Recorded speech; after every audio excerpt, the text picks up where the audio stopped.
I have a meeting tomorrow with a high-ranking executive from a major enterprise company. Coming from a background of just a high school graduate, you live in a completely different world. Harris, a classmate I hadn't seen in over a decade, said with a condescending smile on his face. Harris looked down on me and boasted about how superior he was, even now. He had been that way since high school. He ridiculed me and believed he was in a superior position. But nice to meet you. I'm the person in charge of this meeting. The next day, as the person introduced themselves during the meeting, Harris's eyes widened in surprise and his face turned pale. My name is Kevin. When I was a freshman in high school, my father's company went bankrupt. My family suddenly became poor. My father managed to find another job. My mother, who had been a homemaker, started working part-time, and I quit the club activities and spent my afternoons working part-time. The fact that my father's company went bankrupt quickly became a school-wide rumor. Harris, the central figure in our class at the time, had been teasing me about it. Others followed Harris's lead and mocked me. They called me a poor guy. While there may have been kind-hearted people who secretly worried about me, no one dared to openly approach me because of Harris's intimidating demeanor. Except for one person. Kevin, are you okay? Aren't you working too many part-time jobs? Mary, thanks, I'm okay. The only person who genuinely cared about me was Mary, our class representative. Mary was the only one who treated me without worrying about Harris's eyes. She was the only friend I had during high school. Without Mary, I might have given up on going to high school due to Harris's relentless teasing. However, one day, as high school graduation approached, when Harris found out that I would work without going to college and just having a high school diploma. Seriously, are you gonna plan to work as a high school graduate? Being a high school graduate is at the bottom of society. You're a confirmed loser in life. With raucous laughter, my classmates began to insult me right before their eyes. Someone who had been observing Harris's and my interaction chuckled. Their laughter was in agreement with Harris. I would be the only high school graduate in this class. The high school I attended was a preparatory school, so it's quite rare for a high school graduate to graduate from high school. Considering the circumstances, Harris would often ridicule me by calling me a high school graduate at the bottom of society. However, I couldn't say anything in response. All I could do was endure in silence. Damn it, why our family is so poor. With a bitter feeling, I entered society and worked desperately. I couldn't bring myself to say I want to go to college to my parents, no matter how much it pained me. My parents are working ourselves to the brink of physical exhaustion just to repay our debts. I can't let them suffer any further. I really want to go to college, but I don't have the money or the time to save up and study. What's the meaning of my life? Every single day, I work tirelessly to repay the debt. Without realizing it, I'm wearing down my spirit. Then, one day, by chance, I finished work early and decided to pass the time at a bookstore. I was idly flipping through books, not intending to buy anything. Suddenly, my eyes fell on a stack of red books. Come to think of it, It's already the season for entrance exams. I picked one up and started flipping through it. Against all odds, the dream of going to college, which I had given up on, began to resurface. I hurriedly tried to put the red book back in its place. Are you Kevin? Long time no see. Mr. Smith. I turned around when I was suddenly addressed, and there stood my high school mentor, Mr. Smith. Mr. Smith had helped me countless times with my studies, and I would often seek his advice on personal matters as well. What's wrong? You seem quite worn out. Mr. Smith asked with his gentle voice, and I felt everything I had been holding in begin to overflow. After we moved to a nearby cafe and finished our conversation, Smith made a proposal. I can't help you with financial matters, but I can assist you with your studies. What? It's easier when you have someone to teach you rather than studying alone. If you want to go to college, look into scholarships and various programs available. Don't forget there's also the option of bachelor's degree certification. Don't struggle on your own. Rely on me. His words were so reassuring that I found myself shedding tears without realizing it. Thank you, Mr. Smith. Afterward, I visited Mr. Smith's house during breaks from work and received lessons. I researched and concluded that obtaining a bachelor's degree certification was more realistic for my situation than going to college. Getting the bachelor's degree certification would broaden my job opportunities. With that, my salary would increase, and I could save money as well. It's never too late to go to college if I want to. Thanks to Mr. Smith's guidance, I successfully obtained the bachelor's degree certification. Hey, Kevin, there's a job opening at a company my acquaintance works for. They require a bachelor's degree, but since you've obtained the certification, why don't you give it a shot? Yes, absolutely. Right after getting the certification, I was fortunate enough to receive a job referral from Mr. Smith, and I was able to switch to a much better job than my current one. It seems like I can finally see some light in my life. After the job change, I worked tirelessly. To repay Mr. Smith, you introduced me to this company, and to save money for future college expenses. One day, while working hard as usual, a school reunion brings back memories. I received a letter about a high school reunion invitation. Although I didn't have the lively high school experience with everyone, maybe Mary will attend. I want to update her on my current situation and express my gratitude for being my supporter. With that in mind, I replied the invitation to join the reunion. I looked forward to seeing her and eagerly waited for the reunion day. And then, on the day of the reunion, I arrived at the venue and immediately started looking for Mary. Hey, are you Kevin? Long time no see you. It was Harris who approached me in an over-friendly. It had been over a decade since we graduated from high school, and I hadn't seen him once. However, his face remained unchanged from those days, and he wore a sly and vulgar grin. Long time no see you. Are you doing well? I replied with non-committal words.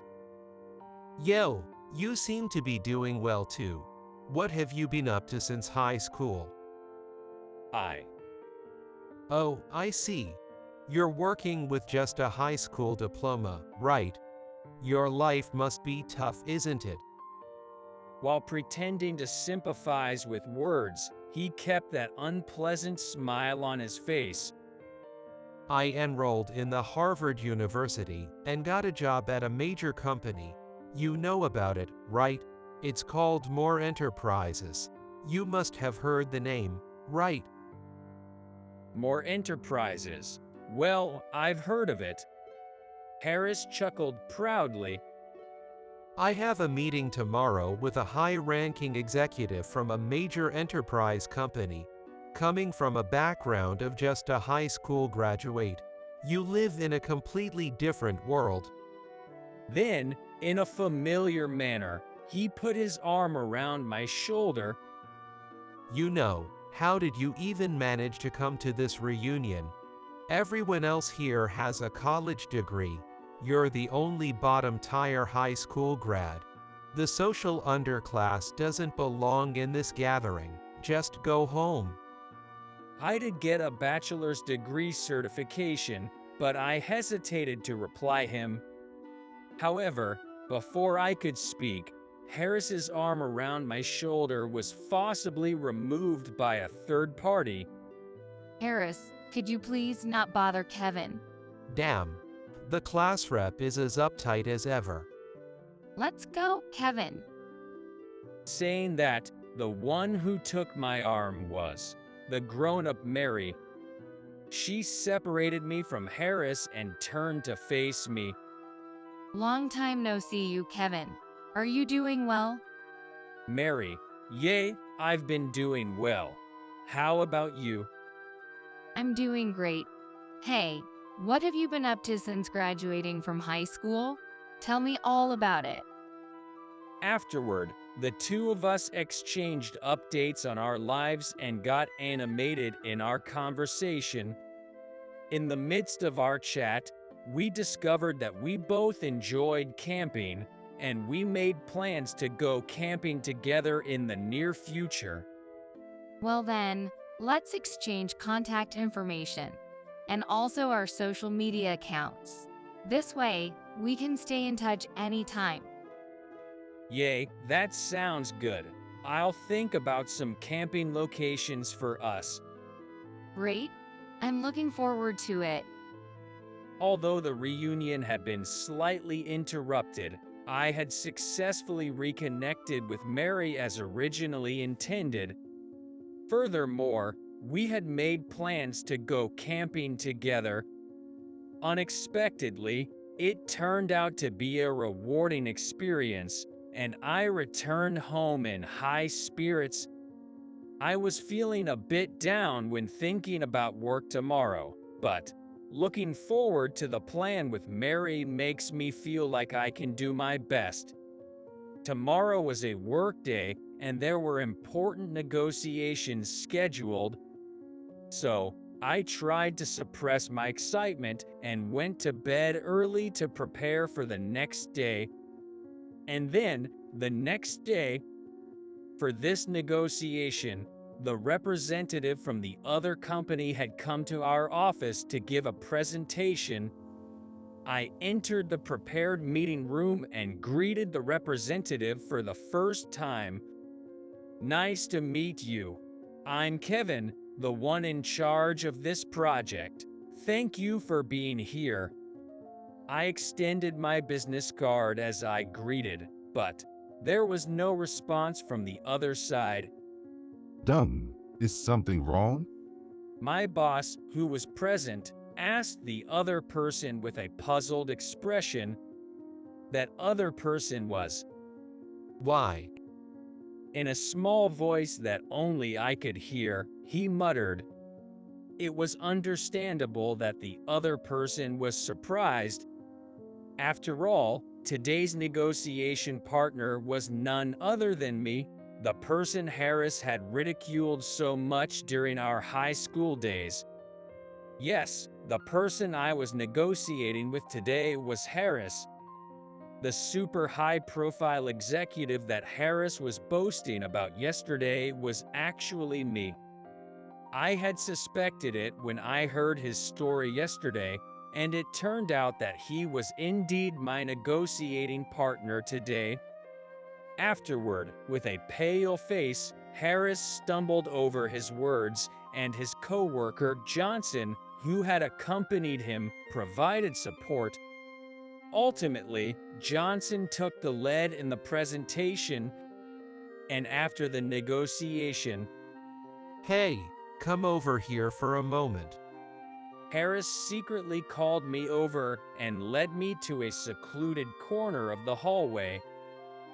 Why are you here?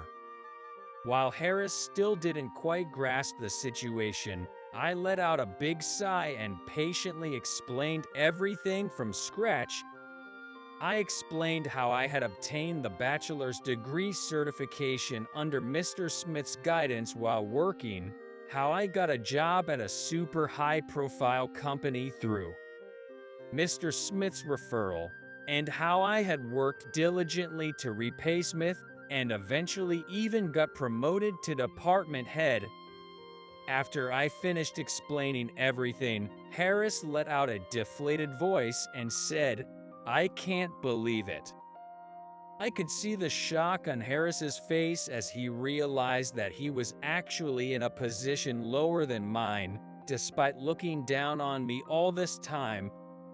And once more, I let out a sigh and said, "You remember bragging about your affairs at the reunion yesterday, right?" What? Well, you see.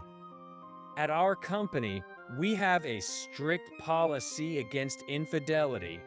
We can't trust someone who engages in affairs as a business partner. I'll request that your company reassign your responsibilities. Wait a minute. We're friends, aren't we?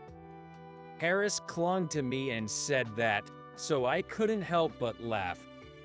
Friends, have you forgotten what you did back in high school?